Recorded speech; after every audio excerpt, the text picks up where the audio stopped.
तव कथामृतं तप्तजीवनं कविभिडीडितं कल्मषापहं श्रवणमंगलं श्रीमदाततं भुवि गृह्णन्ति ये भूरिदा जनाः।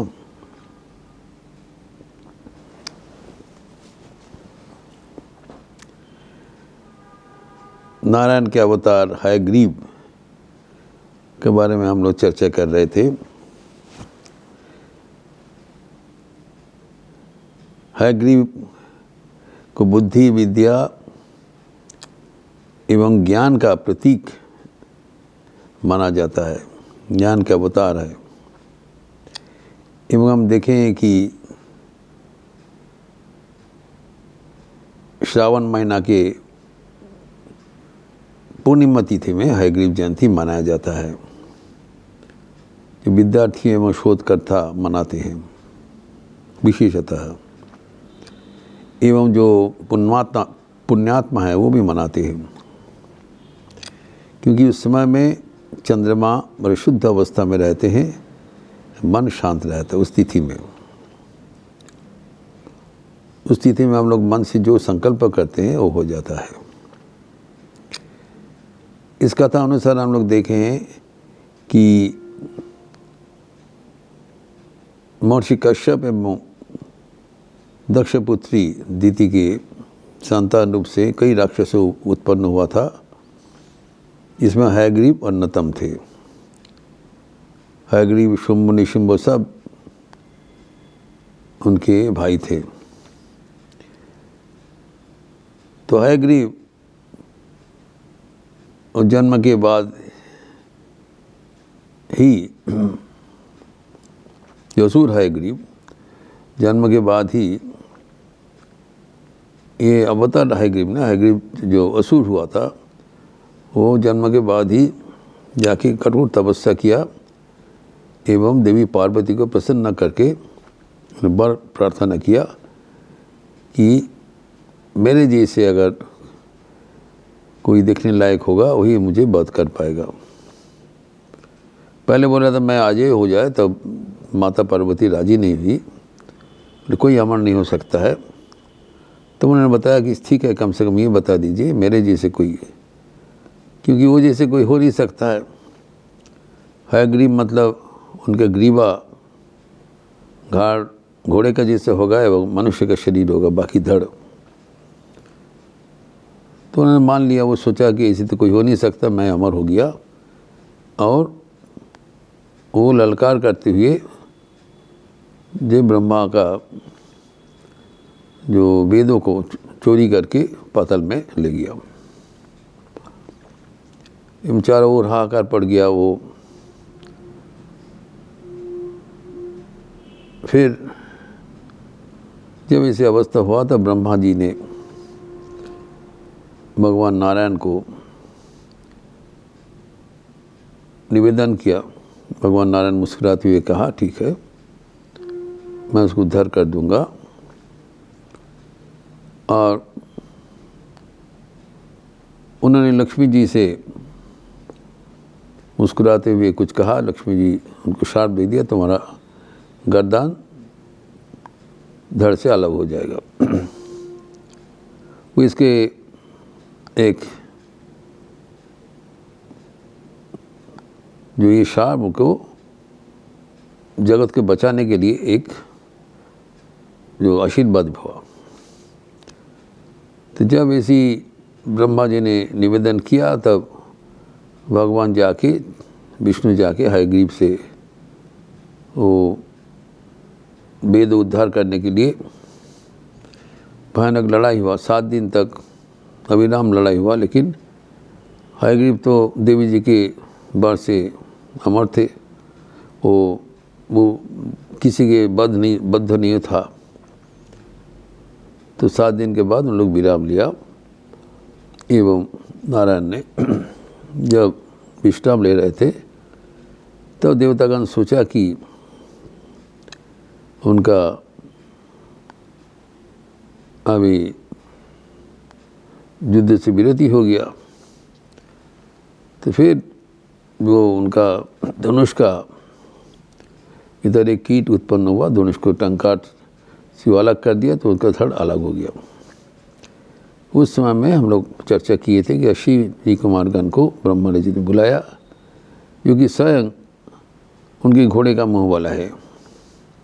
उन्होंने एक नील जो घोड़े का माथा विष्णु के ऊपर जोड़ दिया और विष्णु हयग्रीव का एक शरीर दिखाई पड़ा। अब ये हयग्रीव जैसे एक शरीर होने से हयग्रीव को जो दाना भाई को नाश कर सकते हैं, इसी अनुसार उन्होंने सीधा गया एवं हयग्रीव से युद्ध करके फिर उसके वेद को उद्धार किया, ब्रह्मा जी को सौंप दिया एवं हयग्रीव को विनाश कर दिया। ये हयग्रीव का प्रथम कथा है। द्वितीय कथा जो कि मार्कंडेय पुराण में है,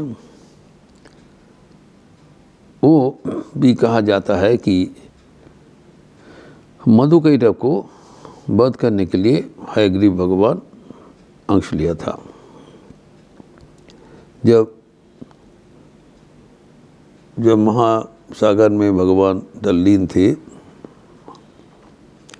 तब उनके जो नाभि से ब्रह्मा नाभि कमल से नाल से ब्रह्मा के हिरण्यगर्भ को उत्पन्न हुआ एवं भगवान वेदों का रक्षा करने के लिए उनको दिया था चतुर्मुख ब्रह्मा। वहाँ पर 2 बूंद पानी पड़ा हुआ था, एक तमो का प्रतीक था, एक रजो का प्रतीक था। तो भगवान का जब नेत्र वहाँ पर पड़ा तो तमो का प्रतीक जो बूंद था वो मधु नाम का एक राक्षस से परिणत हुआ एवं उसका बहुत सुंदर शरीर था। और जो दूसरा बूंद तो था पानी का, उसमें भगवान का नेत्र से कैटभ नामक एक दूसरा राक्षस हुआ। वो भयानक पराक्रमशाली राक्षस हुआ, रजोगुण का प्रतीक से। तब दोनों ही राक्षस उत्पन्न हुआ, तब दोनों ही जो पहले से ही बहुत अत्याचार करना शुरू किया एवं उन्होंने ब्रह्मा का जो सामगान जब हो रहा था वेद का वो चुरा के लेके रसातल में चले गए। जब ब्रह्मा कहा जाता है वेद ब्रह्मा का नेत्र है, तो वेद बिन ब्रह्मा रह नहीं सकते हैं। इसलिए चतुर्मुख हिरण्यगर्भ जाके पुनः नारायण जी विष्णु को निवेदन किया। तो उन्होंने कहा ठीक है, मैं उसको उद्धार कर दूंगा। तो उस समय में नारायण एक सुंदर हयग्रीव का रूप धारण करके अवतीर्ण हुए। ये नारायण का अवतार, हयग्रीव अवतार। तो नारायण का रूप धारण करके वो स्वयं मधुर स्वर से सामगान शुरू कर दिया। उनको सामगान से पूरी त्रिभुवन मोहित हो गए।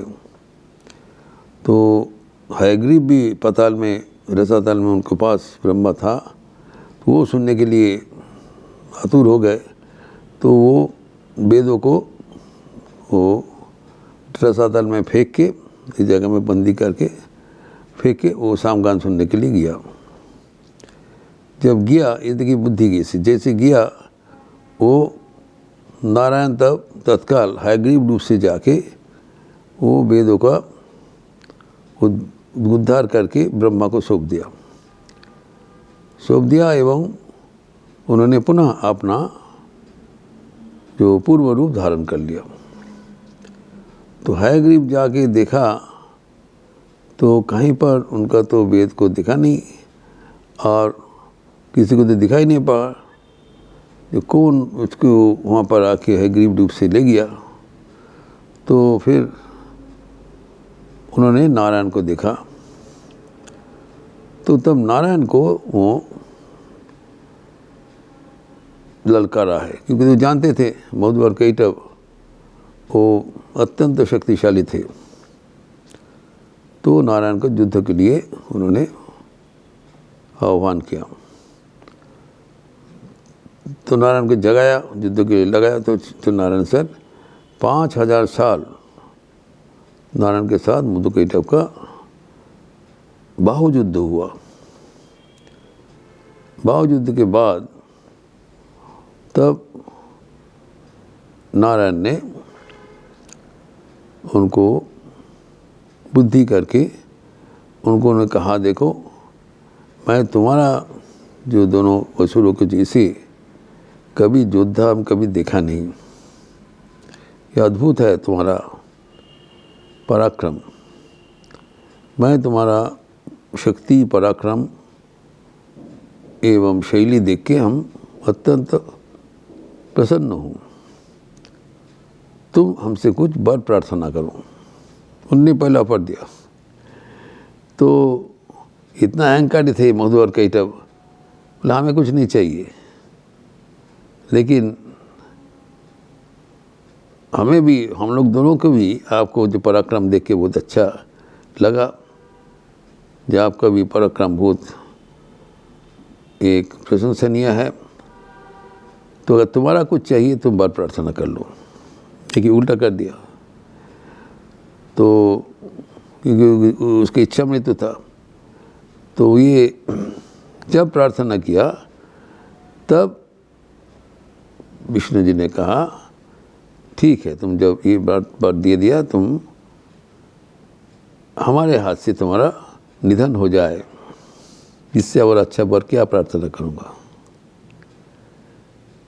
तुम हमारे हाथ से मरो, ये हमारा प्रार्थना है। ये सुनते ही उन लोग, पता चला उनको तो चीटेड हो गया, ठग हो गया, उनको ठगाया। तब लेकिन वो जब वचन दे दिया उसको मानना ही पड़ा। तब उन्होंने कहा, देखो आप पहले ही हमको एक वरदान देने के लिए कहा था, तब हम नहीं लिया, लेकिन हम तुमसे मांग रहा हूँ कि ठीक है, चारों ओर तो अभी जलराशि है, तो अभी हमें एक सूखा जगह में आपको हमारा मृत्यु हो। तुम वध करने चाहते हो, मंजूर है, लेकिन कोई सूखा जगह में हमारा विनाश हो, और कुछ नहीं चाहते। वो देख रहे चारों ओर तो जलपूर्ण है, सूखा जगह मिलेगा नहीं, तो वध करने में असमर्थ रहेंगे। तो तब विष्णु ने उनको वध करने के लिए फिर कैसे जो उस समय में सूखा स्थान में उसको वध कराया, इसका विचार, इसका विस्तार हम अगले दिन करेंगे। ओम शांति शांति शांति। हरि ओम तत्सत। श्री राम कृष्णार्पणमस्तु।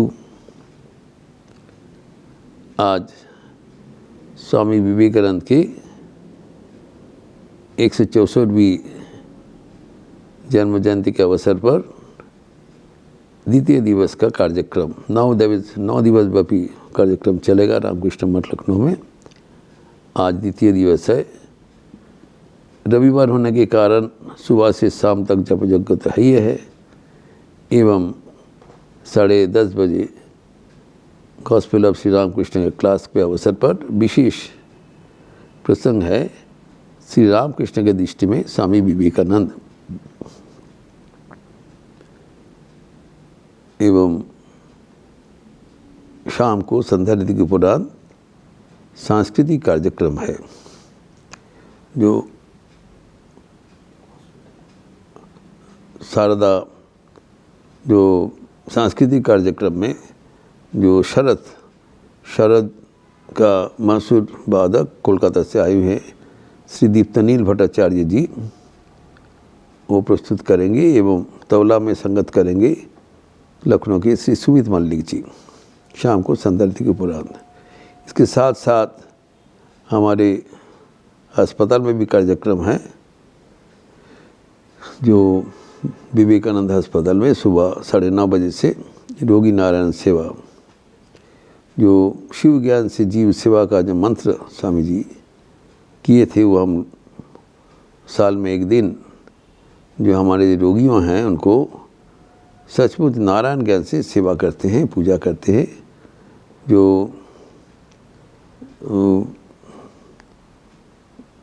जो धूप दीप नैवेद्य जो अर्पण करके हम लोग वहाँ पर पूजा करते हैं। जो गंध पुष्प धूप दीप नैवेद्य से पंचोपचार से पूजा करते हैं प्रत्येक हमारा जनरल पेशेंट्स को। जो आरती होती है, पुष्पमाला अर्पण होता है, एवं जो रोगियों का जैसे नैवेद्य होना चाहिए, फल बिस्किट, ये सब 5 प्रकार का दिया जाता है। वो 9:30 बजे से होगा और साथ साथ मठ में भी ये सब कार्यक्रम चलेगा। आप यूट्यूब में भी दिखाएंगे और आप सबका स्वागत है। अच्छे रहिए, स्वस्थ रहिए, आनंद में रहिए। नमस्कार।